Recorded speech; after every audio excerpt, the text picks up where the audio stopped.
beaucoup pour ces mots d'introduction et moi je souhaite vous dire tout le plaisir que j'ai à être avec vous ce soir. Je remercie toute l'équipe du musée, la Société des Amis du musée pour cette invitation. Et voilà, je vais vous parler ce soir de Constantin Brancusi, puisque je suis conservatrice au Musée national d'art moderne, Centre Pompidou, et je m'occupe plus spécifiquement des collections de sculptures, et j'ai eu la chance d'organiser cette exposition rétrospective qui s'est tenue cette année au Centre Pompidou. Alors, que vous l'ayez vu ou pas vu, cela ne change rien. Ce soir, vous verrez des images de cette exposition. À droite, voilà, une vue de la salle et aussi à gauche, une vue de l'atelier Brancusi, parce que vous le savez peut-être, sur la piazza, sur le côté de la piazza du Centre Pompidou, il y a un petit bâtiment qui a été construit en 1987 par Enzo Piano, et dans lequel donc il y a la reconstitution de l'atelier de Constantin Brancusi, qui en fait est présent dans les collections depuis fort longtemps en fait, puisque Brancusi a choisi de léguer son atelier à la France, à sa mort en 1957, à condition que cet atelier soit reconstitué au sein du musée. C'est une reconstitution qui a eu plusieurs vies, qui a vécu d'abord au Palais de Tokyo, où se tenait le Musée national d'art moderne au début, puis ensuite sur le parvis du Centre Pompidou en 1977, dès la création du Centre Pompidou. Et puis en 1987, il y a eu ce petit bâtiment qui permettait de voir l'atelier derrière des vitres. Et en fait, la grande exposition qui s'est organisée cette année est liée au fait qu'on devait déménager cet atelier, on devait le vider. Parce que vous savez peut-être, d'ici quelques mois, le Centre Pompidou va fermer intégralement. Donc c'est une certaine, voilà, c'est un événement important pour nous. Quitte à fermer, autant le faire avec les plus belles expositions. Donc en ce moment, vous pouvez voir une grande exposition consacrée au surréalisme, au centenaire du surréalisme. Et avant le surréalisme, il y avait donc cette exposition Brancusi faite à partir de l'atelier Brancusi, de cette collection, et complétée avec des prêts importants.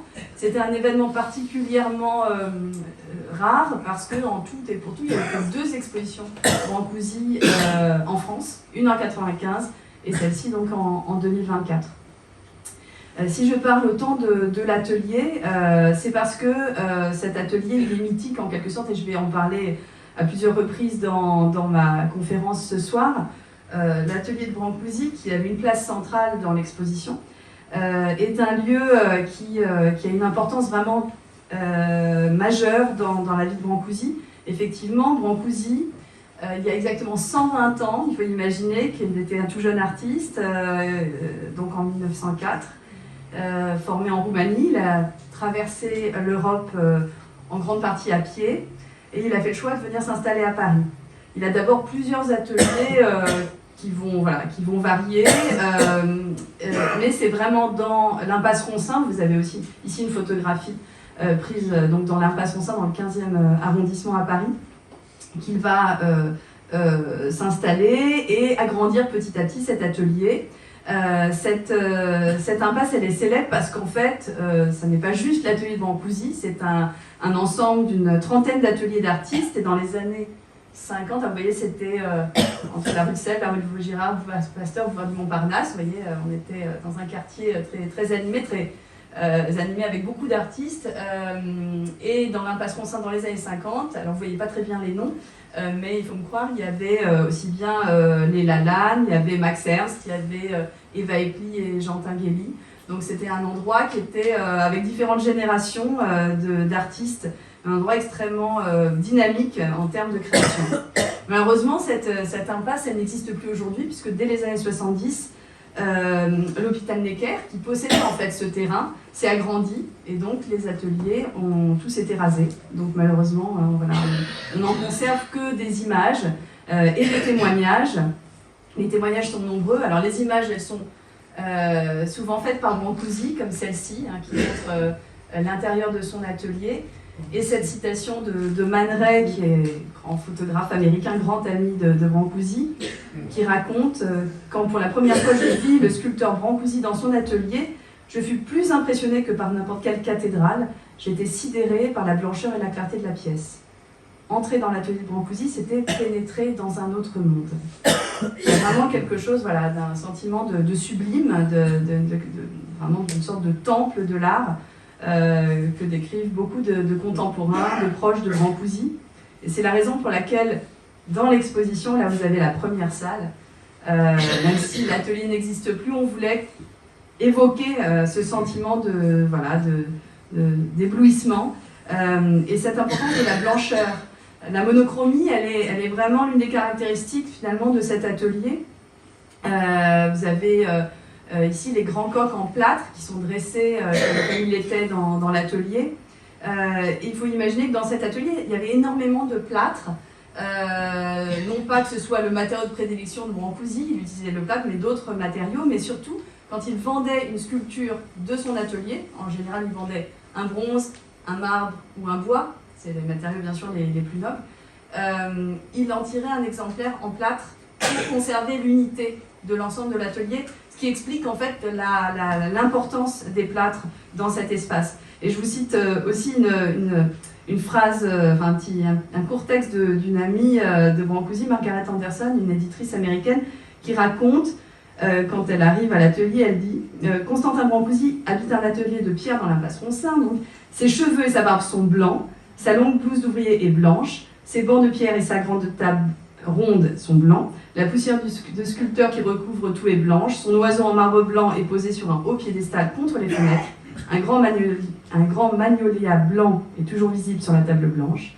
Et à une époque, il avait un chien blanc et un coq blanc. Donc on est vraiment, vous voyez, dans une monochromie, on est immergé dans une blancheur qui, pour ses contemporains, évoque justement ce sentiment de sacré. On est dans un quartier qui est marqué par tout le brouhaha de la ville. Il y a une imprimerie, l'imprimerie de Vaugirard à côté, mais quand on arrive chez Brancusi, il y a du silence, alors parfois de la musique, mais il y a aussi ce sentiment d'être dans un autre monde. Brancusi lui-même fascine ses contemporains. C'est pas uniquement ce lieu, c'est aussi la figure de l'artiste qui, vous voyez, a un charisme et qui est évident dans ses photographies. Et cette photographie, elle est très connue, c'est un autoportrait. Et d'ailleurs, vous voyez le fil qui relie la main de Brancusi à l'appareil photo, puisque lui-même se met en scène dans son atelier. On a l'impression qu'il est, il est comme le pivot, il est central dans cet atelier. On dirait qu'il est même, dans le prolongement de la colonne sans fin. Donc c'est un élément le corps même de l'artiste a sa place au centre de l'atelier. Et cet artiste, donc, né en 1876 dans un petit village paysan de Roumanie. Alors pour repère, 1876, on va dire, c'est entre la naissance de Matisse et celle de Picasso. Matisse né en 1869, Picasso en 1881. On est vraiment dans cette génération des artistes modernes, qu'on a appelé l'avant-garde moderne, et dont beaucoup vont arriver à Paris. Beaucoup sont étrangers et viennent de différents pays d'Europe ou du monde, et viennent à Paris s'installer parce qu'il y a une vraie effervescence artistique à cette époque-là. Brancusi, lui, en fait, a eu une jeunesse plutôt mouvementée, mais comme il a un talent très précoce, il est repéré, l'histoire raconte qu'il est repéré il est garçon de café, et il est repéré par un client parce qu'il a un violon, et le client se rend compte que c'est Brancusi qui a fabriqué lui-même son violon. Et donc, épaté par cette science du travail du bois, il l'aide à entrer à l'école des arts et métiers de Craiova, qui est la petite ville de Roumanie où il est à cette époque-là, puis à l'école des beaux-arts de Bucarest, où Brancusi va se former à la sculpture de manière tout à fait académique, donc avec un travail devant des modèles, soit des modèles vivants, soit des antiques, et puis surtout une science, un apprentissage de l'anatomie humaine. On voit même la leçon d'anatomie avec la dissection à la faculté de médecine, et Brancusi qui figure dans le rang des artistes qui étudient à ce moment-là. Les œuvres de jeunesse de Brancusi, elles témoignent de cette formation académique et de cette véritable science, cette virtuosité dans le modelé. Voilà une étude de tête du Laocoon, par exemple, faite par Brancusi, ou encore cet écorché que vous voyez à droite, qui va avoir du succès en Roumanie, à tel point qu'il sera utilisé dans les facultés de médecine pour apprendre l'anatomie humaine. Brancusi donc a très rapidement une reconnaissance en Roumanie et va obtenir une bourse qui va lui permettre de venir s'installer à Paris. Il se met même en scène dès 1904 en tenue de voyage, et on voit ici la détermination de ce jeune homme qui est prêt à monter à Paris, on dirait, déterminé. Et effectivement, il va traverser l'Europe quasiment intégralement à pied. Et il arrive à l'âge de 28 ans à Paris, où il s'installe et où va continuer sa formation à l'École des Beaux-Arts de Paris en 1905 et 1906. Alors l'histoire pourrait finalement s'arrêter là s'il avait continué dans cette voie à réaliser des œuvres, disons, académiques. Mais ce passage d'un monde à l'autre, d'un siècle à l'autre, va mener Brancusi à une rupture. Et dans l'exposition, je montre cette image parce que la question c'était, en tant que commissaire d'exposition, comment on montre justement un passage aussi important d'un monde à l'autre. On s'est dit qu'avec cette juxtaposition de deux portes, une porte de ferme roumaine qui est dans la collection du MUSEM, parce qu'elle a été offerte par la Roumanie en 1937 à Paris, dans l'exposition internationale à Paris, et la porte que vous voyez derrière, qui est la porte de l'atelier de Brancusi, taillée par Brancusi. On a cette impression d'un passage d'un monde à l'autre, et en même temps, j'en parlerai un petit peu plus tard, les racines roumaines sont toujours très présentes chez Brancusi, notamment dans le travail du bois. Mais en arrivant à Paris, c'est une véritable révolution qui va se jouer dans son art, une triple révolution, et c'est ces trois axes que je vais développer ce soir. Une révolution du geste, une révolution de la forme et une révolution dans le rapport à l'espace. Alors d'abord, la révolution du geste. C'est, je dirais, la première rupture qui va se passer très rapidement, en quelques années, après l'arrivée de Brancusi à Paris. Alors qu'est-ce qui se passe quand il arrive à Paris ? Brancusi est un jeune homme, un jeune artiste très talentueux. Il va exposer dans les salons des bustes. Et il est remarqué tout de suite par le grand maître de la sculpture française, Auguste Rodin, qui va lui proposer de devenir son assistant à Meudon. Et donc c'est un aspect qui est très peu connu, qui est resté très peu connu pendant longtemps.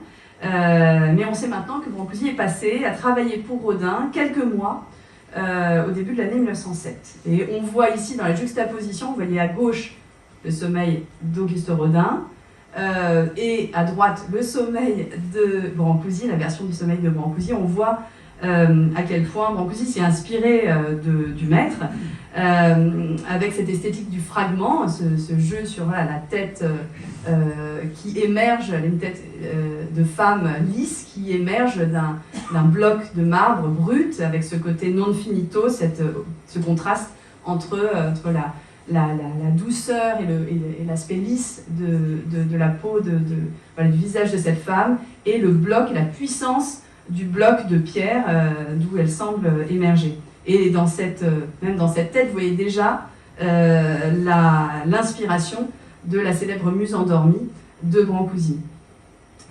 Cette influence, elle va cependant rapidement se transformer en opposition.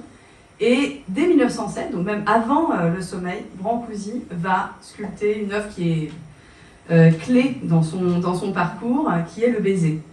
Et qui est, on pourrait dire, une sorte de réponse à Rodin, une sorte de déclaration d'indépendance à son maître. Vous connaissez bien sûr la célèbre version du baiser de Rodin, vous voyez ici avec ce couple, ces deux amants confortablement assis sur un rocher avec une vraie élégance et une science de l'équilibre dans la position des corps, un enlacement dynamique avec un jeu sur le vide et l'articulation des deux corps. Au contraire, Brancusi fait tout l'inverse. il va unir, fusionner en quelque sorte les corps à l'intérieur du bloc de pierre, et c'est comme si les amants devenaient en quelque sorte le rocher lui-même, comme une sorte de symbole de l'amour. Parce que qu'est-ce que c'est que l'amour? C'est ce sentiment voilà, qu'on est indissociable, qu'on ne peut plus être séparé de l'autre. Et il y a même ici, chez Brancusi, un jeu sur un effet miroir. On dirait que les deux personnages sont les mêmes. Ils sont effectivement comme des jumeaux, ils sont à égalité dans l'étreinte, hommes et femmes, avec des légères différences. Léger renflement pour la poitrine de la femme, et si vous voyez voilà, les côtés, il y a les cheveux longs pour la femme, les cheveux courts pour l'homme. Ce qui est intéressant, c'est que dans cette œuvre, il y a une rupture à la fois esthétique et conceptuelle. Le fait de choisir de tailler la pierre, c'est une rupture très profonde dans l'histoire de la sculpture, puisque Rodin est un modeleur. Quand vous voyez un marbre de Rodin, en fait, il est exécuté par un praticien, hein, donc il y a tout un atelier autour du maître. Rodin va modeler l'argile et confier cette sculpture à un assistant qui va transposer cette forme dans le marbre. Mais l'idée est vraiment née des mains et du modelage du maître. Et la partie, on va dire, taille est considérée presque comme une partie artisanale, mais qui n'est pas la partie proprement artistique. Brancusi, lui, va faire coïncider le moment de la conception et le moment de l'exécution, et en choisissant de tailler lui-même, il se libère aussi de la logique de l'atelier. Il est le seul et l'unique à travailler à son œuvre, il n'a plus besoin d'assistant, et d'ailleurs il va beaucoup travailler seul pour contrôler en quelque sorte intégralement l'exécution de son œuvre. L'autre rupture, bien sûr, c'est une rupture de forme, hein, parce que le bloc, la taille de direct, c'est une science qui ne permet aucun repentir. Voilà, si vous enlevez un morceau de pierre en trop, bah, c'est fini. Donc il y a vraiment un travail sur la forme du bloc, et vous voyez à quel point Brancusi respecte la forme de son bloc de calcaire.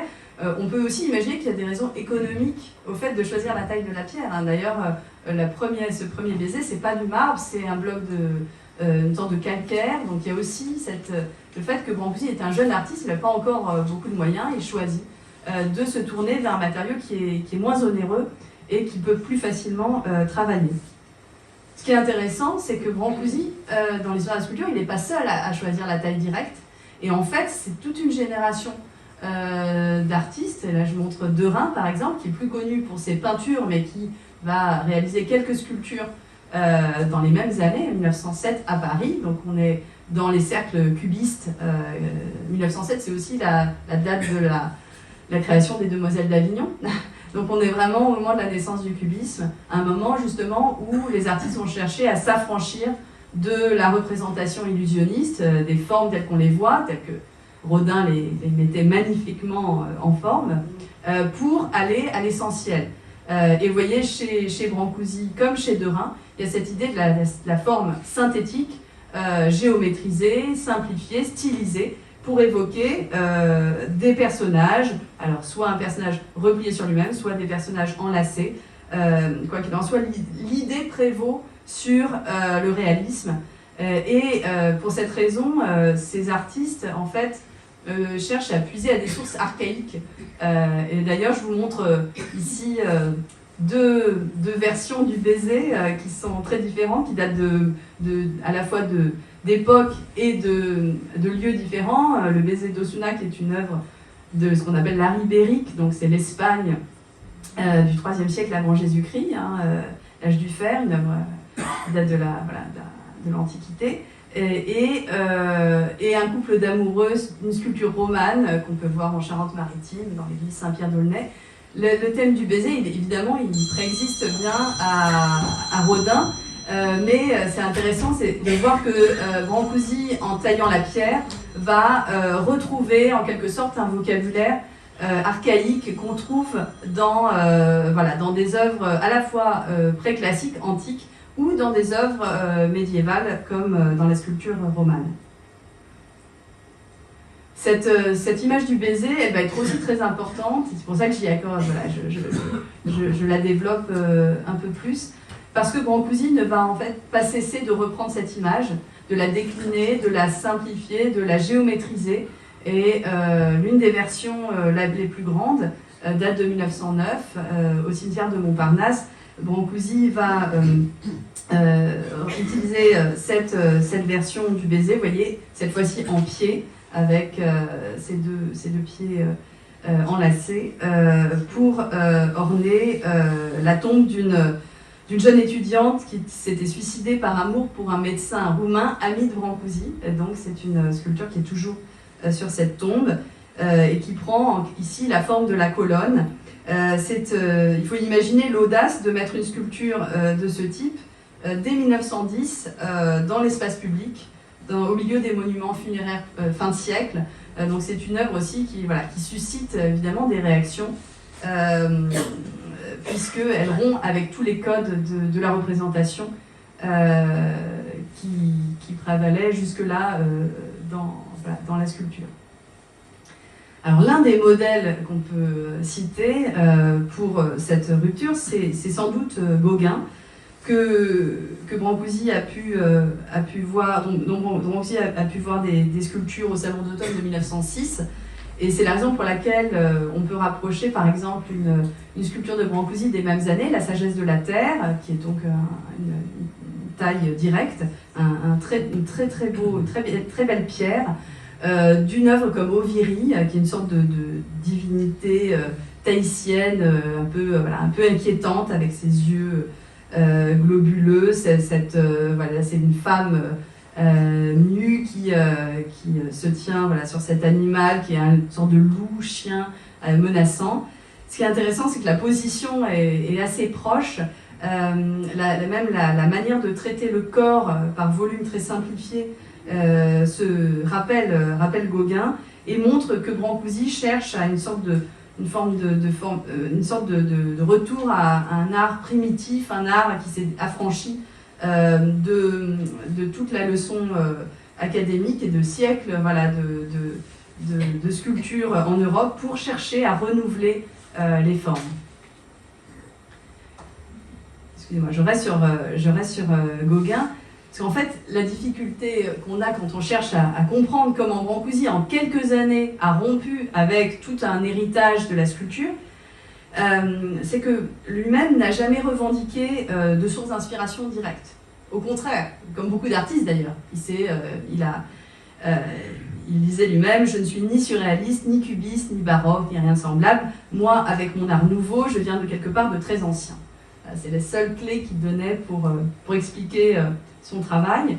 Il s'exprimait d'ailleurs par aphorisme, donc on n'a pas de texte véritablement de Brancusi, on a quelques aphorismes. Il s'est lui-même tenu à l'écart des mouvements. Effectivement, il n'appartient pas vraiment au cubisme, au surréalisme, à l'abstraction, mais il y a cette question de l'archaïsme qui est prégnante dans son travail à ses débuts.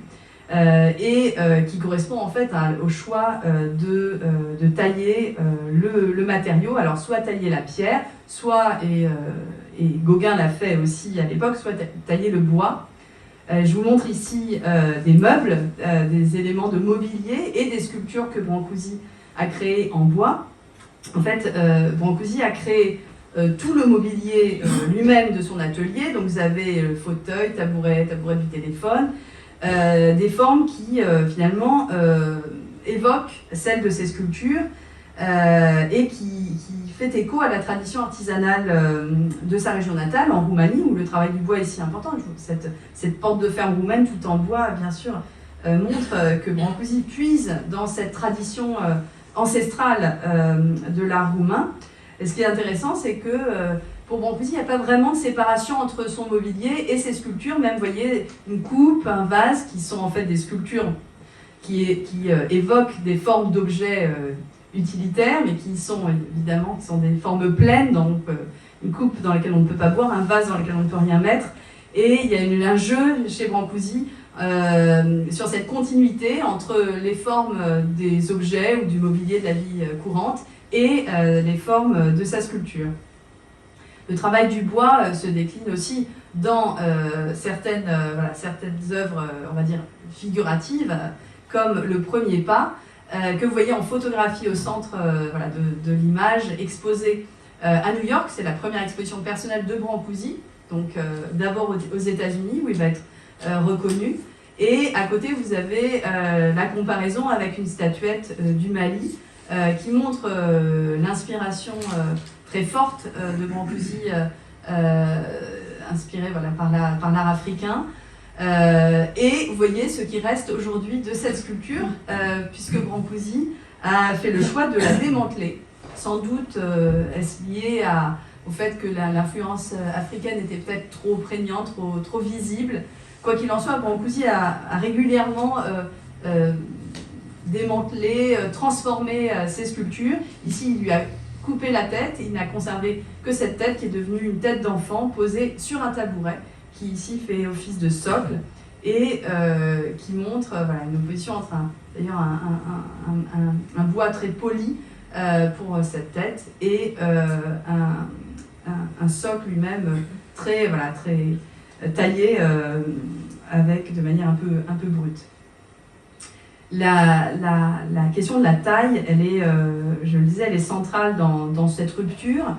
Et dans l'exposition au Centre Pompidou, j'avais choisi de mettre au centre de l'exposition une partie de l'atelier de Brancusi avec tous ses outils, sa forge, à la fois son mobilier et tous les objets avec lesquels il travaillait, qui montrent l'engagement physique très fort de la main. Le travail de Brancusi a vraiment cette dimension artisanale qui est évidente. Il y a un vrai engagement physique, et quand on voit Brancusi en train de tailler sa cheminée, on comprend qu'il y avait de la poussière de plâtre, du bruit, et que c'est un travail vraiment de l'outil, un travail qui implique le corps de l'artiste.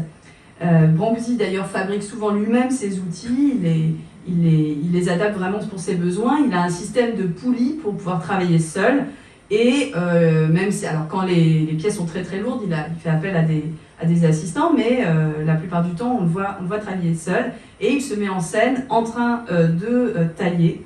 Alors il a des outils électriques, vous voyez, scie électrique, ponceuse électrique, il n'est pas non plus... il est de son temps, mais ce travail de la main, ce travail très physique, va ensuite être effacé, et c'est ça qui est fascinant dans l'art de Brancusi, par un patient travail de polissage.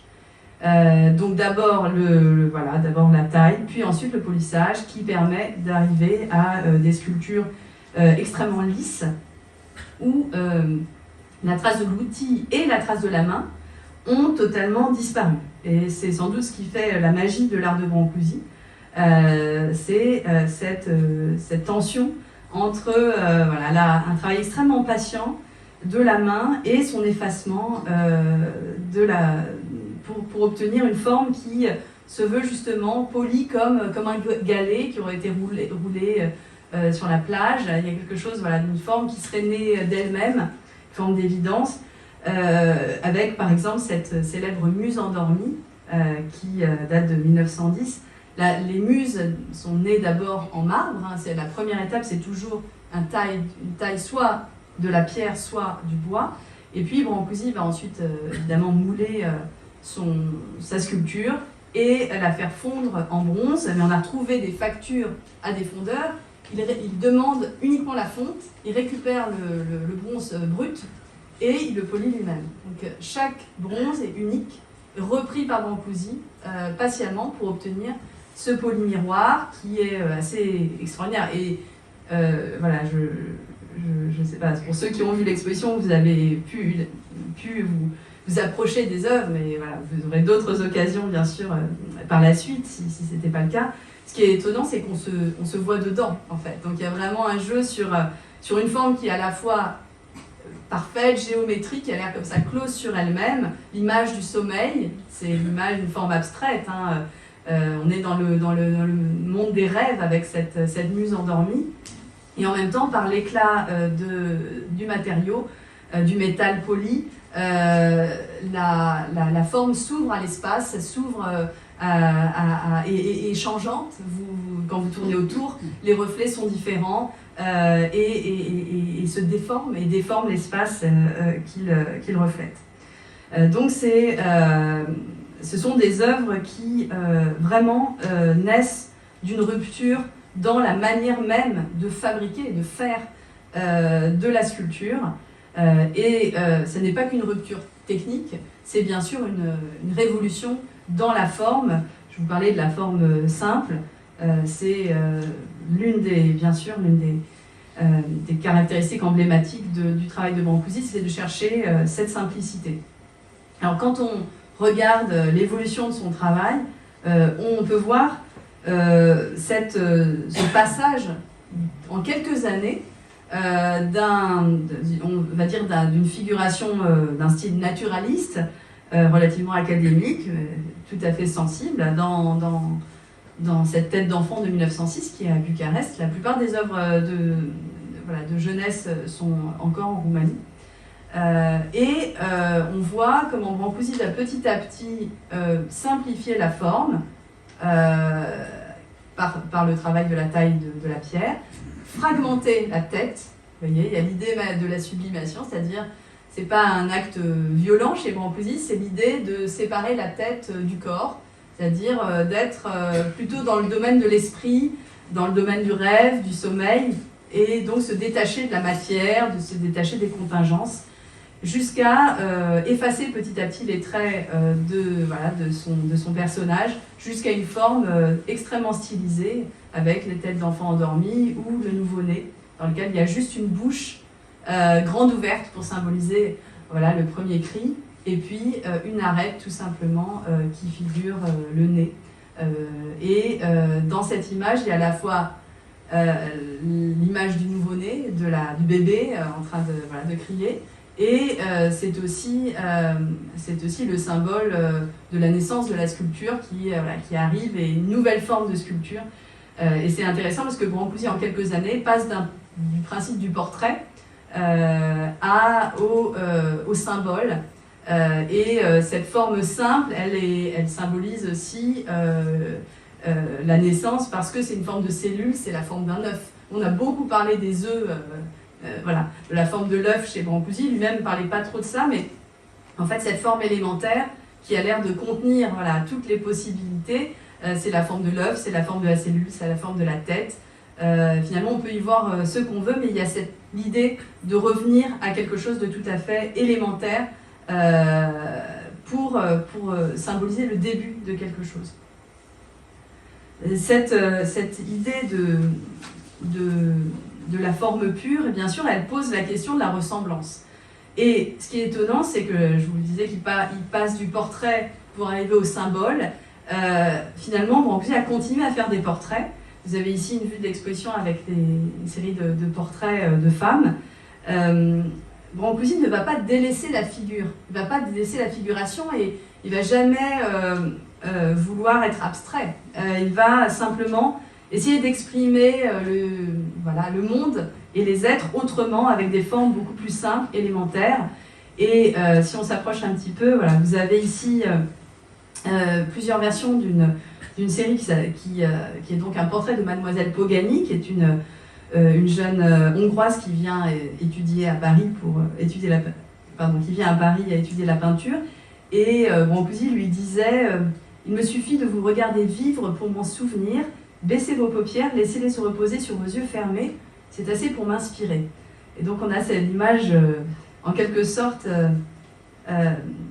l'image de mémoire, le visage que Brancusi imagine, les yeux fermés, puisque Brancusi va finalement sculpter la tête de Mademoiselle Pogani quand son modèle repartira. Et donc c'est vraiment deux mémoires qu'il essaye de se souvenir de ce qu'il reste, de l'impression qui lui reste de cette jeune femme, vous voyez, dont les mains sont donc jointes sur le côté du visage, dans un mouvement très, très gracieux, et avec ses grands yeux en amande extrêmement stylisés. C'est une œuvre l'œuvre de 1913, le plâtre de 1913, la première version, va être exposée à l'Armory Show à New York et va faire scandale, va être comparée à un œuf dur, parce que voilà, évidemment c'est extrêmement perturbant de transformer cette femme en une forme aussi pure, aussi géométrique. Les cheveux en fait sont à l'arrière, si vous regardez, il y a un chignon tout à fait élégant. Et ce qui est étonnant, c'est que cette première version des années 10 va être reprise par Brancusi dans les années 20, puis dans les années 30, et vous avez ici donc ces différentes versions de face et de profil, et vous voyez que le visage se transforme, les yeux disparaissent, l'arcade sourcilière va être de plus en plus marquée, et les cheveux se transforment en une sorte de vague aérodynamique, qui est une sorte de carapace. Il y a quelque chose de tout à fait étonnant dans la transformation, dans la métamorphose de cette forme qui est reprise inlassablement par Brancusi. Quand même, là, on a 20 ans d'écart entre les différentes versions. Il y a vraiment une sorte de répétition obsessionnelle pour des formes qui sont reprises et transformées avec le temps de plus en plus stylisées. Ce qui est très beau aussi dans ces portraits, c'est que Brancusi va en quelque sorte donner sa vision de certains de ses proches, certaines de ses amies. Par exemple, Nancy Cunard, qui était une grande écrivaine anglaise, riche héritière, un esprit rebelle, tout à fait connue à la fois pour son engagement antifasciste, sa vie de bohème. Et on la voit ici photographiée par Man Ray dans les années 20. Elle est présentée par Tristan Tzara à Brancusi. Et donc il y a des fêtes, des soirées déguisées qui réunissent les amis. Et c'est après le départ de Nancy Cunard à Londres, quand elle repart à Londres, que Brancusi va sculpter son portrait, encore une fois de mémoire. Il le sculpte d'abord en bois. Alors ici vous avez la version en plâtre qui est dans la collection du Centre Pompidou. Ce qui est très beau, c'est qu'il va placer ce visage extrêmement comme une sorte de demi-lune avec un petit chignon sur le dessus, sur un grand socle avec des sphères de bois. Et c'est la superposition des deux qui évoque la figure de cette femme à la fois un peu hautaine, très sophistiquée, avec ce grand front et sa mèche folle. Et par le socle, il évoque sa fantaisie, son goût pour les bijoux notamment, les colliers, les perles. Et donc cette sculpture sur son socle est une évocation de cette grande figure du Paris bohème. Dans ces portraits, ce qui frappe, c'est que la simplification des formes et la suppression de tous les détails. Vous voyez ici, pas d'œil, pas de nez, pas de bouche et pas d'oreille. Et pourtant, on reconnaît quand même, d'une certaine manière, qu'il s'agit bien d'un portrait de femme. Mais cette simplification, paradoxalement, va mener à une forme d'ambiguïté, de double sens. Et c'est le cas d'une œuvre très célèbre de Brancusi, qui a fait scandale. Là, je vous montre la vue de l'exposition, et qui s'intitule Princess X. Alors, Princess X, il faut raconter un petit peu comment elle est née. Vous avez ici à gauche cette photographie d'une première étape qui n'existe plus, qui s'appelle Femme se regardant dans un miroir. Brancusi va sculpter un buste féminin, un petit peu penché en avant, et va le simplifier complètement, effacer les traits du visage, le réduire finalement à des formes extrêmement géométriques, allonger le cou, et arrondir la poitrine pour avoir deux sphères. Et alors on a un article dans la presse où il s'exprime, où il dit cette phrase qui est très, très amusante, je trouve: c'est tellement dommage de gâcher une belle matière en y creusant des petits trous pour les yeux, les cheveux, les oreilles. Et ma matière est si belle en céline sinueuse qui brille comme de l'or pur et qui résume en un seul archétype toutes les effigies féminines de la terre. Donc il y a beaucoup de choses dans cette phrase. Il y a ce goût pour la matière qui est vraiment essentiel, le bronze, alors le marbre d'abord, mais ensuite le bronze qui brille, et l'idée d'archétype. Chez Brancusi, on est dans cette simplification qui vise à dépasser les apparences pour exprimer l'essence de la femme. Qu'est-ce qui reste finalement de la femme quand on enlève toute anecdote, tout particularisme, toute individualité? Il y a une sorte de silhouette finalement c'est ce goût pour la ligne pure et cette image qui est évidemment extrêmement équivoque. Pour Brancusi, c'est l'image de la femme. Il l'expose d'abord aux États-Unis en 1917 sous le titre Portrait de Marie Bonaparte. Donc on ne sait pas très précisément, on n'a retrouvé aucune trace de lettre, de correspondance avec Marie Bonaparte. Il y a elle-même une grande personnalité liée à l'histoire de la psychanalyse et qui a écrit aussi sur la sexualité féminine. Enfin, il y a un bagage, je dirais, lié à cette personnalité.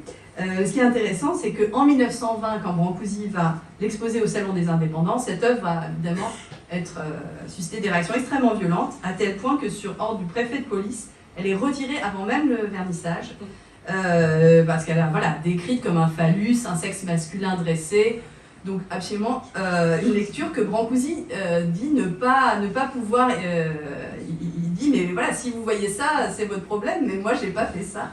Et ce qui est étonnant, c'est que dans la même œuvre, il y a à la fois en quelque sorte la quintessence du féminin et le symbole viril par excellence du sexe en érection. C'est tout à fait étonnant parce que il y a un jeu sur le masculin et le féminin qui sont comme réunis dans la même forme, comme on avait dans le baiser l'homme et la femme qui fusionnaient dans le bloc. Ici, on a, avec cette simplification, une ambivalence, une ambiguïté sur ce qu'on voit et sur la réversibilité presque de la signification de cette forme. Là, vous avez un album de Brancusi, parce qu'il gardait tout. Alors, c'est formidable parce qu'on a toutes ces archives. Et donc, toutes les coupures de presse et les lettres qu'il reçoit, il les consigne.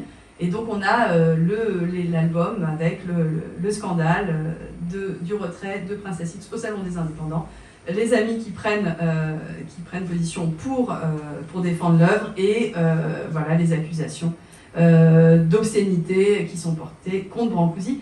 Brancusi va être très, très, très fâché, très blessé par ces scandales et il gardera la pièce chez lui et il préférera finalement petit à petit limiter les expositions et plutôt inviter les gens qui s'intéressent à son travail à venir le voir dans son atelier. C'est la raison pour laquelle cet atelier va devenir si important, c'est qu'en quelque sorte, c'est son lieu d'exposition. Je parlais des portraits, l'autre catégorie, on va dire, au sein de la sculpture de Brancusi, ce sont les animaux. Brancusi va continuer à s'inscrire dans une grande tradition du genre de la sculpture animalière. Et au sein du bestiaire brancuisien, on peut trouver globalement deux catégories. Les volatiles, les animaux qui volent, et vous avez les coqs à droite, et vous avez au premier plan les phoques, donc plutôt les animaux aquatiques. Donc soit les animaux qui volent ou les animaux qui nagent, poissons, phoques, tortues. Et ce qui est étonnant, c'est que Brancusi va reprendre inlassablement ces formes, va en faire plusieurs versions dans différents matériaux, et il y a une sorte de multiplication des versions qui sont toutes différentes, mais qui sont comme une sorte de famille d'animaux, comme une sorte de principe naturaliste de l'espèce, et ils se multiplient, ils sont tous un peu différents au fur et à mesure qu'ils sont créés. Alors vous avez ici le poisson, qui est une œuvre qui est très, très étonnante, parce que quand on la voit comme ça, alors je vais dire de face, mais il n'y a pas de face et de profil, parce que évidemment on tourne autour, en fait elle est extrêmement plate, et quand on tourne autour, elle est très très fine, donc elle est à la fois très très large et très plate. Et Brancusi, à propos de cette œuvre, a expliqué. Quand vous voyez un poisson, vous ne pensez pas à ses écailles, n'est-ce pas? Vous pensez à sa rapidité, à son corps filant comme un éclair à travers l'eau. Eh bien, c'est exactement ce que j'ai voulu exprimer. Si j'avais des nageoires, des yeux et des écailles, j'aurais arrêté son mouvement et je vous aurais donné un modèle ou une sorte de réalité. Je veux juste l'éclair de son esprit. Alors, vous voyez que Brancusi, avec cette forme allongée, qui fait penser un peu à un os de sèche, exprime l'idée du poisson, c'est-à-dire que vraiment le mouvement de ce corps filant à travers l'eau. Il y a quelque chose d'extrêmement fluide dans le travail de Brancusi. L'autre grande série d'animaux que Brancusi va créer, ce sont les oiseaux. Alors on avait la chance dans l'exposition de pouvoir les présenter devant la vue sur Paris, donc c'était assez émouvant de voir ces oiseaux se détacher sur le ciel, et puis il y avait le Sacré-Cœur au fond. C'est une série très importante parce que Brancusi l'a travaillé pendant 3 décennies, 30 ans, disant je n'ai cherché pendant toute ma vie que l'essence du vol, le vol, quel bonheur. Et effectivement, c'est le mouvement de l'oiseau qui compte pour Brancusi. Les premiers oiseaux apparaissent très tôt, hein, c'est pour ça que c'est parfois compliqué de parler de chronologie, parce qu'en fait, dès les années 1907, 1911, tout se met en place, il invente quasiment toutes ses formes, et ensuite il va inlassablement les reprendre, les transformer, faire des variations autour. Les baisers, les têtes, les oiseaux, voilà. La première version de l'oiseau s'intitule Maiastra, c'est un mot roumain qui est en fait un animal imaginaire, un animal fabuleux qui vient des contes populaires. Vous voyez ici un animal plutôt ventru avec une petite tête, avec un petit bec, et il est comme ça perché debout sur des pattes. Et cet oiseau en bronze va être acheté par le photographe Edward Steichen, qui est un grand ami de Brancusi, et il sera installé en haut d'une colonne en bois dans ce jardin de Voulangis. Je vous en parlerai un peu plus tard parce que c'est là où il y a aussi la colonne sans fin. Donc c'est un animal qui est tout à fait qui évoque une dimension magique, et ce côté bronze poli évidemment renforce cet aspect magique. Mais cette forme très stylisée va petit à petit encore se simplifier. L'œil disparaît, le bec quasiment disparaît, et surtout la forme va s'affiner, s'allonger. Les pattes vont finalement être réduites à une sorte de léger cône, et le corps de l'oiseau va simplement être cette forme extrêmement allongée, qui tient sur une base extrêmement fine. Donc c'est vraiment en termes d'équilibre, c'est quelque chose de totalement extraordinaire.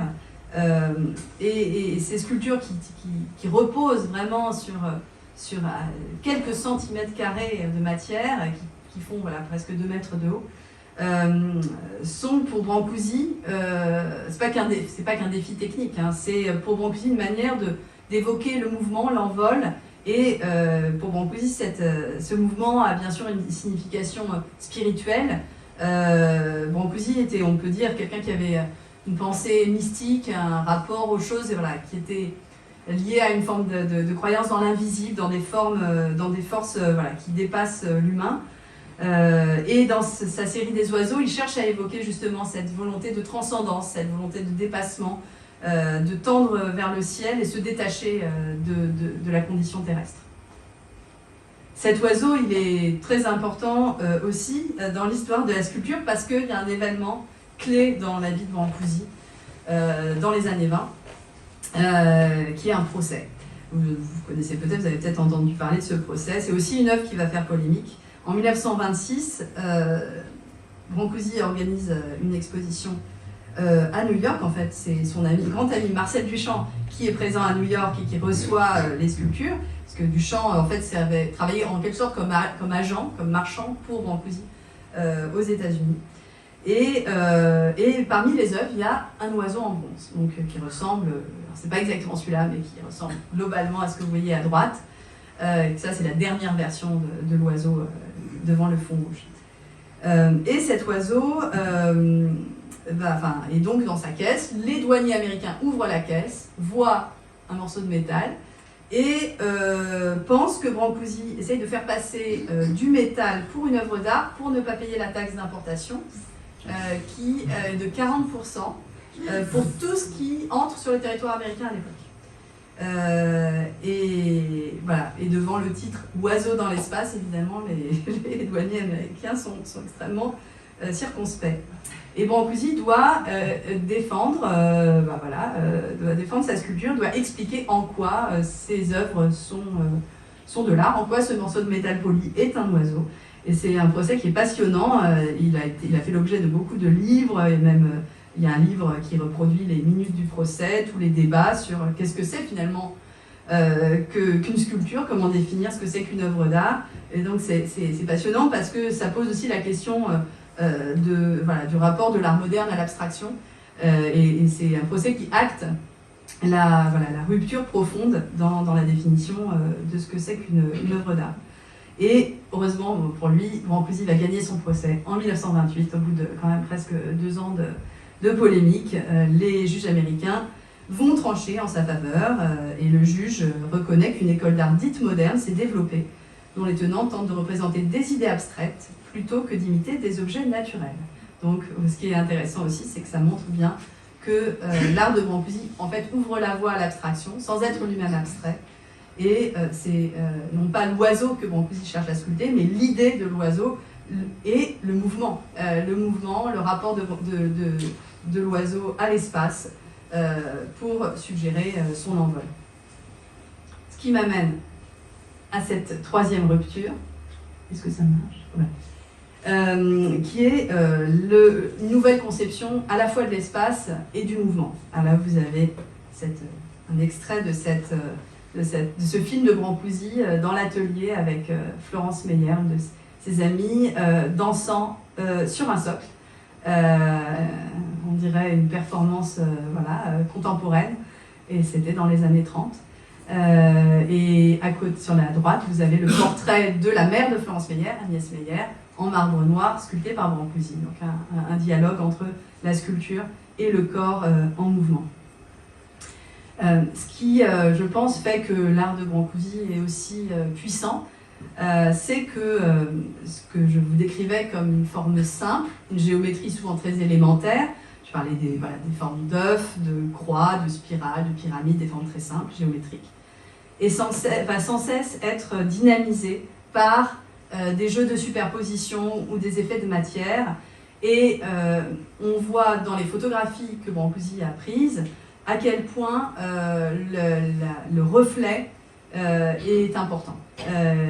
D'ailleurs, il disait « Nous ne voyons la vie réelle que par les reflets ». Donc ça montre bien à quel point il y a cette dimension mystique de ce rapport à l'invisible. Et en fait, en polissant très, très longuement son bronze, la sculpture va se projeter en quelque sorte au-delà d'elle-même, va refléter l'espace. D'ailleurs, à gauche, dans cette sculpture, vous avez même, on ne voit pas très bien, mais l'atelier avec la tête de Brancusi en train de prendre la photographie, donc c'est très étonnant. Une sorte d'autoportrait dans sa sculpture. Beaucoup des photographies montrent des effets d'aveuglement, de reflets, de lumière, d'éclats de lumière. Ces photographies, elles sont très très nombreuses. Quand Brancusi a légué son atelier à la France, il a légué non seulement ses sculptures et tout ce qu'il y avait dans l'atelier, mais aussi un fonds absolument exceptionnel de photographies. Il y a plus de 2300 photographies dans l'atelier, ce qui montre que c'était une partie très importante de son travail. Alors, il commence très tôt à photographier pour des raisons documentaires, pour garder la trace de ses sculptures. Et puis, dès les années 20, il rencontre Man Ray, donc évidemment, ça va beaucoup jouer. Man Ray va lui conseiller des manières, d'un point de vue technique, des manières de photographier, de tirer ces photographies. Et ce qui est intéressant, c'est qu'on n'a pas une photographie qui est objective, qui est neutre. Souvent, d'ailleurs c'est Man Ray qui raconte, ces photographies étaient floues, sur- ou sous-exposées, rayées ou tachées. Voilà, dit-il, comme il fallait reproduire ses œuvres. Il avait peut-être raison, un de ces oiseaux dorés avait été pris sous un rayon de soleil, de sorte qu'il l'irradiait comme s'il avait une auréole, ce qui donnait à cette œuvre un caractère explosif. Vous voyez, chez Brancusi, l'éclat de lumière permet de projeter la sculpture à l'extérieur d'elle-même, dans son espace, et de la faire rayonner avec cette idée de l'auréole, bien sûr, qui a une dimension sacrée. Une œuvre qui est très importante, qui était particulièrement mise en valeur dans l'exposition, c'est cette sculpture intitulée Leda. La première version date de 1920, c'est un marbre blanc qui est aujourd'hui à Chicago, et que vous voyez ici, c'est une image pour Brancusi d'une femme transformée en cygne. Alors Leda, c'est la référence à la mythologie grecque, mais il était très, très perturbé par la mythologie. Brancusi disait « Je ne pourrais jamais imaginer un homme transformé en cygne », parce que normalement c'est Zeus qui se transforme en cygne pour séduire Leda, c'est ça l'histoire. Mais lui, il dit, je ne pourrais jamais imaginer un homme transformé en cygne, impossible. Mais une femme si, sans difficulté, elle est à genoux, penchée en arrière, voilà. Et donc, il parle du corps de la femme qui devient le corps d'un oiseau. Donc, il y a évidemment dans la version en marbre blanc poli, il y a vraiment une sensualité dans le traitement de la pierre qui évoque à la fois la blancheur de l'animal, mais aussi, bien sûr, l'aspect lisse et charnel du corps féminin. Et ce qui est intéressant, c'est que cette sculpture va être vendue à une grande collectionneuse, grande mécène américaine, Catherine Dreyer, vendue par l'intermédiaire de Duchamp. Quand Brancusi vend son marbre, comme il est toujours extrêmement malheureux de se séparer de ses œuvres, il va en tirer un bronze. Alors, d'habitude, il tire un plâtre, mais là, il en tire un bronze. Et ce bronze va rester dans l'atelier. Et Brancusi va fabriquer un socle pour sa sculpture, un socle animé par un petit moteur. Donc ça, c'est un aspect qui est tout à fait passionnant, parce que c'est un moteur de gramophone, donc c'est vraiment du bricolage. C'est une sorte de tourne-disque qui permet, vous voyez ici le film fait par Brancusi, qui montre l'œuvre en mouvement, et donc bien sûr en tournant la forme est toujours différente et en quelque sorte indéfiniment recréée, et puis elle se dédouble par le jeu de miroir, puisque à la fois l'œuvre est en bronze poli et le plateau est lui-même en métal poli, donc il y a voilà, évoque la surface lisse de l'eau sur laquelle se tient le cygne. Donc il y a un effet de métamorphose à la fois par les jeux de lumière et par la mise en mouvement de la sculpture. Et il faut dire que cette installation avec un moteur dans les années 30, c'est quelque chose d'extrêmement nouveau. Les premiers mobiles de Calder datent des années 30, finalement cette dimension cinétique de l'art de Brancusi, elle est très méconnue. C'est la raison pour laquelle moi je tenais vraiment dans l'exposition à faire tourner les dates, parce que c'est comme ça que Brancusi la montrait aux visiteurs qui venaient dans l'atelier. Les visiteurs racontaient que c'était un petit spectacle, que Brancusi dévoilait ses sculptures qui étaient cachées sous des housses. Il fixait même ses rendez-vous pour que le soleil tape sur ses bronzes à une certaine heure. Donc c'est vraiment une pensée de la sculpture qui est vraiment conçue dans son rapport à l'espace, à la lumière, au mouvement. Et c'est une pensée qui est évidemment extrêmement féconde dans l'histoire de la sculpture, parce qu'elle a évidemment donné lieu à beaucoup de déclinaisons et tout un jeu, bien sûr, sur la sculpture en mouvement après Brancusi. Dans cette question de l'espace, il faut aussi parler du jeu sur le socle. Et je vous ai montré un certain nombre de sculptures qui ont des socles faits par Brancusi. Vous voyez ici des sculptures dans lesquelles il est compliqué de dire où commence la sculpture et où elle finit. Hein. Est-ce que ce sont des socles? Est-ce que ce sont des parties de la sculpture? Nous-mêmes, on est toujours confrontés au musée à ces questions-là, sur la question du statut de chacun des éléments.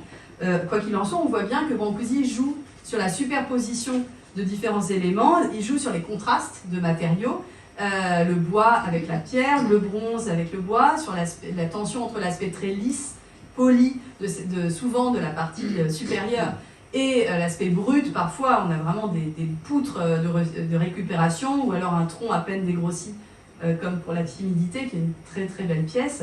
Donc il y a ce jeu de superposition et d'opposition entre différents éléments qui crée un rythme, souvent un rythme ascensionnel entre le socle et la sculpture.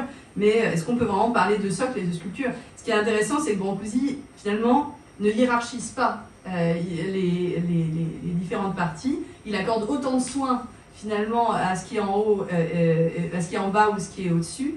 Et c'est une manière de remettre complètement en cause remettre complètement en question le statut du socle. Habituellement, dans la tradition, c'est un accessoire, ça vise simplement à séparer la sculpture du reste de son espace et lui donner une dignité particulière en la mettant un petit peu en hauteur. Brancusi, lui, va finalement élargir le concept de sculpture en intégrant le socle dans sa réflexion. Et ce qui est très étonnant, c'est que les socles eux-mêmes vont varier. C'est une sorte de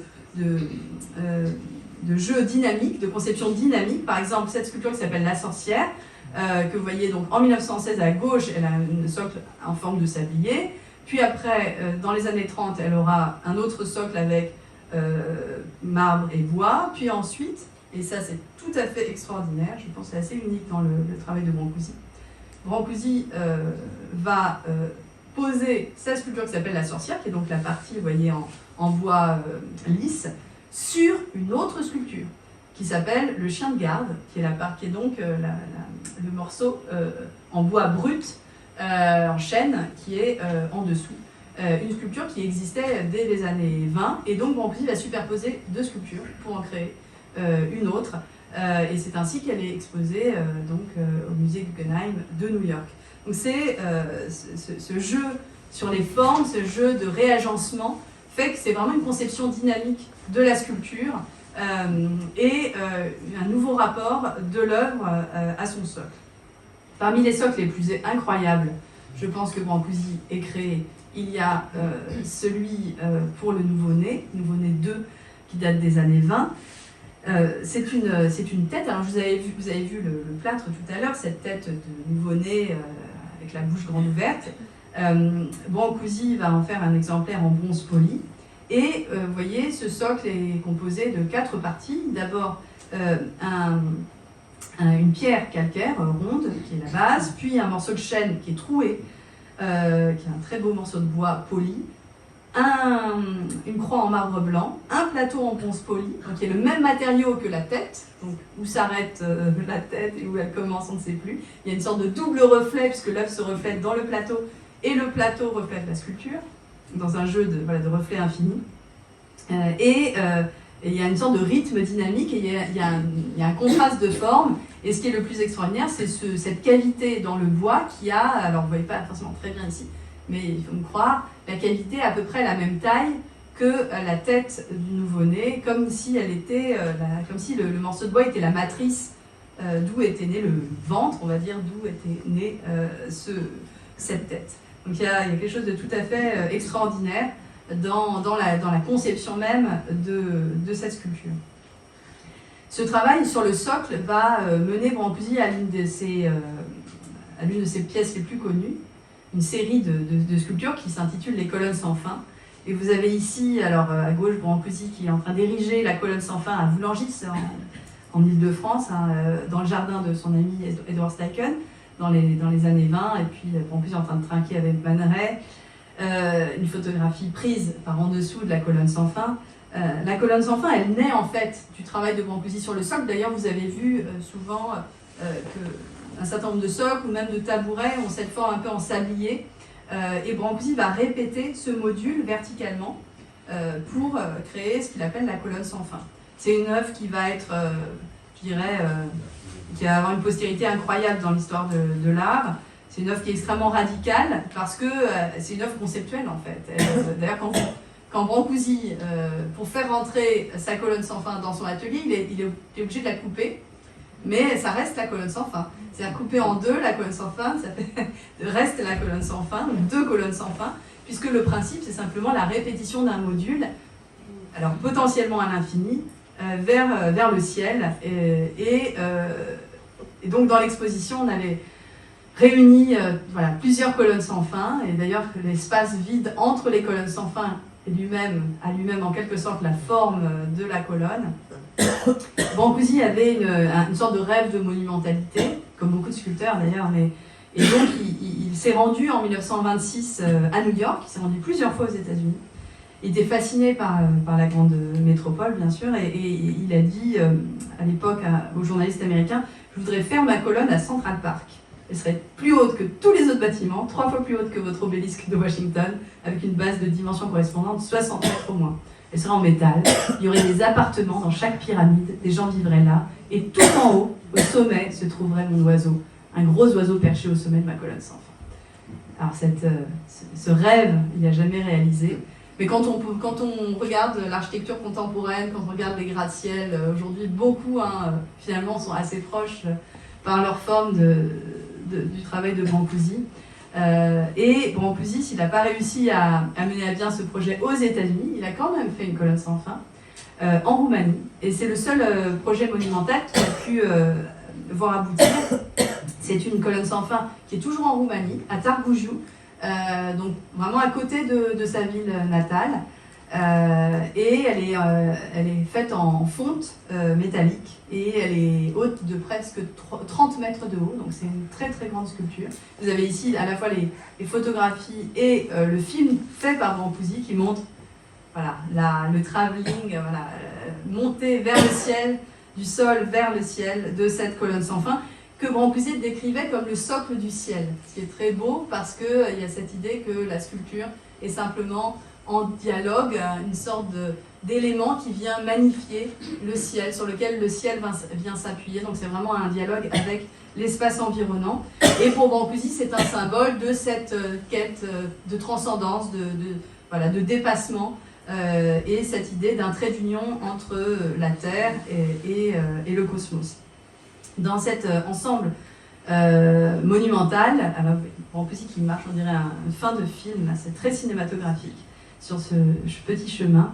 Aujourd'hui, c'est un peu plus construit, mais quand même, la colonne sans fin est très belle et ça mérite vraiment de la voir si vous avez la chance d'aller en Roumanie. Dans cette même ville, Brancusi a fait d'autres éléments et en particulier, donc il a fait la colonne sans fin, la porte du baiser et ce qu'il appelle la table du silence. Ces trois éléments étant placés sur un axe qui mesure environ 1,5 km qui traverse la ville.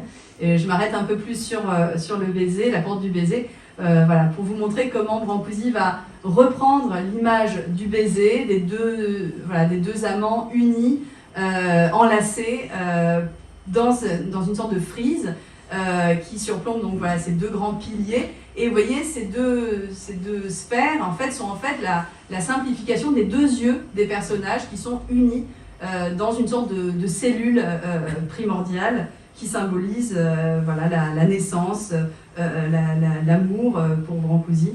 Et cette sorte d'arc de triomphe aujourd'hui est utilisée pour les mariages. Les gens viennent se faire photographier dessous, donc c'est aussi un bâtiment qui a une certaine popularité et qui montre voilà, la recherche d'expression d'un monument, mais qui serait ici dédié à l'amour entre les hommes. Et ce qui est intéressant dans cette série du baiser, c'est qu'à la fois le baiser, c'est le première œuvre de rupture, et c'est aussi, en quelque sorte, la dernière œuvre que Brancusi va traiter, la dernière image qu'il va sculpter, puisque en 1945, Brancusi réalise cette borne frontière, qui est en fait un baiser, composé de 3 parties, frise. Alors là, vous voyez, la frise est à la fois en haut ou en bas, il y a un jeu vraiment sur l'inversion, on ne sait plus quel est le socle, les éléments sont superposés, une sorte de totem, et le baiser est répété sur toutes les faces, géométrisé, et à la fois la date et le titre évoquent le contexte très particulier. En 1945, à la fin de la Seconde Guerre mondiale, la Roumanie va voir ses territoires en partie démantelés, et Brancusi, qui, vous avez pu le sentir, s'est tenu totalement en dehors de l'histoire, en dehors de la politique. Brancusi n'a jamais... Alors il était citoyen roumain pendant toute sa vie, il a été naturalisé français en 1952, donc, et il avait fait son service militaire avant de partir à Paris, mais il n'a jamais été mobilisé, il n'a jamais combattu, il était en quelque sorte un petit peu à l'abri des soubresauts de l'histoire. Et dans cette œuvre, c'est peut-être la seule qu'on peut sentir un certain écho au contexte politique, puisque Brancusi a appelé borne frontière avec l'idée d'une évocation, d'une réconciliation, d'un amour entre les peuples avec ces deux êtres qui sont enlacés, et la répétition en haut et en bas qui évoque le collectif et l'idée qu'on est au-delà du couple, mais on est ici dans une œuvre qui parle plus globalement des nations. J'arrive à la fin de cette histoire. Après 45, en fait, parce que je vous parlais de cette dernière œuvre, cette œuvre elle date de 1945, et Brancusi, lui, meurt en 1957. Alors qu'est-ce qui se passe pendant 12 ans? En fait, c'est assez étonnant, mais Brancusi va essentiellement travailler avec ses œuvres, les recombiner, les positionner autrement et accueillir les visiteurs au sein de son atelier, faire vivre son atelier qui est en quelque sorte une œuvre en soi. Il ne ressent pas le besoin de créer des nouvelles sculptures. Il dit lui-même d'ailleurs qu'il est le gardien de son propre musée. Et quand il meurt en 1957, donc il fait le choix de léguer cet atelier avec tout ce qu'il contient à la France. Alors cette œuvre a une portée évidemment très, très forte dans l'histoire de l'art. On voit le personnage et son air déterminé. Je vous ai parlé de ses amis, Marcel Duchamp, Man Ray, mais aussi beaucoup d'artistes qui sont à Paris à l'époque, Fernand Léger, Éric Satie est l'un des grands amis de Brancusi. Je n'ai pas le temps de parler du rapport de Brancusi à la musique, mais voilà, Brancusi en fait est à la fois complètement en dehors des mouvements et en même temps il est lié à tous les cercles artistiques, à la fois d'avant-garde, à la fois à Paris, en Europe, aux États-Unis. Il fait un portrait de James Joyce, il est lié avec le Maharaja d'Indore qui lui commande des oiseaux et un temple en Inde qui n'aboutira pas. Donc il y a vraiment cette dimension internationale et ce lien très fort avec beaucoup d'artistes. Donc c'est absolument pas un ermite, c'est absolument pas quelqu'un qui vit dans sa grotte, mais au contraire c'est quelqu'un de très sociable. On conserve des milliers de lettres et beaucoup de lettres d'admirateurs, d'admiratrices qui viennent le voir. Donc c'est quelqu'un qui est beaucoup regardé, beaucoup admiré par ses contemporains et ça explique la postérité immédiate de son travail. Là je vous montre des œuvres de certains de ses amis. Modigliani va faire de la sculpture sur les conseils de Brancusi et va choisir de tailler la pierre. Alors on retrouve d'une certaine manière dans les têtes de Modigliani, voilà, c'est un certain archaïsme qu'on trouvait dans les premières œuvres de Brancusi. Gonzalez, moi, avec ce cagoulard, voilà, j'ai pas besoin de vous expliquer que c'est aussi un clin d'œil à la Muse endormie, ou encore dans toute l'esthétique de l'abstraction voilà, très organique de Jean Arp, on peut voir bien sûr un écho à l'art de Brancusi. En fait, Brancusi va ouvrir la voie pour de nombreux artistes, même s'il n'a pas véritablement d'élèves. Alors le seul artiste qu'on peut en quelque sorte considérer comme un élève, en tout cas qui va rester quelques mois chez Brancusi, c'est Isamu Noguchi, qui est un artiste américano-japonais, qui vient travailler chez Brancusi en 1927. Et quand on voit voilà, une œuvre de 28, ou encore même une lampe, puisque Noguchi est à la fois sculpteur et designer, on voit bien sûr l'influence très forte de Brancusi sur l'art de Noguchi. Alors je vous racontais l'impasse Ronsin et l'ambiance dans l'impasse Ronsin. Il faut imaginer dans les années 60, après la mort de Brancusi, voilà, on est dans toute autre chose, mais on est quand même géographiquement au même endroit. Les tirs de Niki de Saint-Phal, et puis c'est assez amusant, il y a un petit tableau de Daniel Schwery qui a volé le coupon de Brancusi et qui l'expose voilà, en reconnaissant son forfait. Donc on est dans une autre esthétique, on va dire, mais à la même époque, aux États-Unis, les Américains, eux, vont beaucoup regarder le travail de Brancusi. Et par exemple, Richard Serra raconte que quand il vient à Paris dans les années 60, voilà, il vient dessiner tous les jours pendant 4 mois dans l'atelier de Brancusi au Musée d'Art Moderne, qui est donc reconstitué à l'époque. On ressent l'évidence d'un processus de travail total, mais il n'existe pas de séparation ni d'aliénation entre le travail et le lieu de vie. C'est vraiment l'idée d'une sculpture qui est dans un dialogue avec l'espace. Et c'est très très évident quand on voit des œuvres de ce qu'on appelle l'art minimal américain, Donald Judd, Dan Flavin, beaucoup d'autres. Le travail sur la géométrie, sur la modularité, sur le rapport à l'espace, même sur la lumière avec le néon. Ce néon de Dan Flavin qui est dédié à Brancusi, donc c'est vraiment une influence qui est tout à fait assumée, montre la postérité immédiate de Brancusi sur l'art minimal. Alors, on pourrait continuer longtemps et je vais vous citer divers artistes pour finir. Des artistes auxquels vous ne pensez pas forcément. On est par exemple Jeff Koons est quelqu'un qui parle de Brancusi. À la fois ce jeu sur le lisse et aussi la forme archétypale. Alors évidemment, on n'est pas dans la muse, dans l'oiseau, mais voilà, ce balloon dog, d'une certaine manière, avec ce côté, voilà, ce jeu sur le reflet, sur cette forme cette forme lisse, un petit peu gonflée, et l'idée d'archétype chez Koons, d'une certaine manière, il emmène l'archétype de Brancusi vers une forme de banalité, de dimension populaire, qui bien sûr est très différente de Brancusi, mais on voit ce que Koons doit aussi à Brancusi. De manière complètement différente, je ne sais pas si vous connaissez cette série d'œuvres de Bertrand Lavier, qui sont en fait des superpositions d'objets. Dans les années 80, Bertrand Lavier se demande, travaille finalement sur le ready-made, il se demande quel socle on pourrait utiliser pour un ready-made. Et donc finalement, un ready-made, un objet standard, et donc il dit, pour un ready-made, il faut mettre un autre ready-made, donc il va placer un réfrigérateur sur un coffre-fort. Et il dira d'ailleurs, contrairement aux apparences, je suis beaucoup plus du côté de chez Brancusi que du côté de chez Duchamp dans cette histoire. Donc cette influence, elle est souvent d'ailleurs assumée par les artistes. Et l'histoire est sans fin, parce que Brancusi est en quelque sorte devenu une icône, un sujet qu'on retrouve cité, détourné, repris. Quelques images.